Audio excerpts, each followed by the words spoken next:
నూలు నూలులో శతాబ్దాల గౌరవం, పట్టు పరంపరకు ప్రతీక, సంప్రదాయానికి శాశ్వత చిరునామా సఖీ.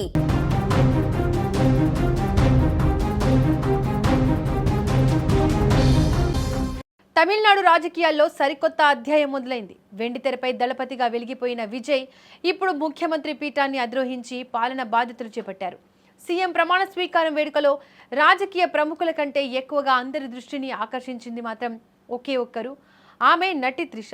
తన చిరకాల మిత్రుడు వెండితెర జోడి అయిన విజయ్ ఒక అత్యున్నత స్థాయికి చేరుకుంటున్న తరుణంలో ఆమె అక్కడ హాజరు కావడం ప్రాధాన్యత సంతరించుకుంది. ముఖ్యంగా సంప్రదాయ నీలం రంగు పట్టుచీరలో త్రిష ఎంతో హుందాగా కనిపిస్తూ అందరినీ కట్టిపడేశారు. విజయ్ ప్రమాణ స్వీకారం చేసిన సమయంలో త్రిష ముఖంలో కనిపించిన ఆ భావోద్వేగం సోషల్ మీడియాలో హాట్ టాపిక్ గా మారింది. ప్రేమ ఎప్పుడు గొప్పగానే వ్యక్తమవుతుంటుంది అంటూ ఆమె ఒక నీలిరంగు హార్ట్ ఎమోజీని జోడించి ఫోటోలను షేర్ చేశారు. ఆ వ్యాఖ్యలు కేవలం తన టీం గురించా లేక విజయ్ సాధించిన విజయాన్ని ఉద్దేశించినవా అనే చర్చ అభిమానుల్లో మొదలైంది. తన కోసం ఎంతో ప్రేమతో కాస్ట్యూమ్స్ డిజైన్ చేసిన తన టీంకు ఈ సందర్భంగా ఆమె ప్రత్యేకంగా కృతజ్ఞతలు తెలిపారు.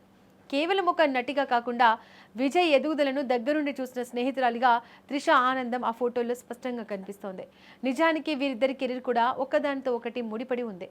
వీరిద్దరూ కలిసి నటించిన 5 సినిమాలు భారీ విజయాలను అందుకోవడమే కాకుండా వీరిద్దరిని స్టార్స్ గా నిలబెట్టాయి. తొలి సినిమా సమయంలోనే వీరిద్దరి మధ్య బలమైన స్నేహం చిగురించింది. ఆ స్నేహమే నేడు విజయ్ ముఖ్యమంత్రిగా ప్రమాణం చేస్తుంటే త్రిషను అక్కడికి రప్పించింది. సినిమాల్లో వీరి కెమిస్ట్రీకి ఎంతటి క్రేజ్ ఉండేదో ఇప్పుడు నిజ జీవితంలో కూడా విజయ్ విజయాన్ని త్రిష తన విజయంగా భావించి సెలబ్రేట్ చేసుకోవడం విశేషం. ప్రస్తుతం ఆమె షేర్ చేసిన ఫోటోషూట్ చిత్రాలు సోషల్ మీడియాలో రికార్డు వ్యూస్ సాధిస్తున్నాయి. తన టీం పట్ల కృతజ్ఞత చూపిస్తూనే ప్రేమ అనే పదానికి ఆమె ఇచ్చిన నిర్వచనం నెటిజన్లను విపరీతంగా ఆకట్టుకుంటోంది. రాజకీయ వేడిలో ఉన్న తమిళనాడులో త్రిష మెరుపులు ఒక ప్రత్యేక ఆకర్షణగా నిలిచాయి.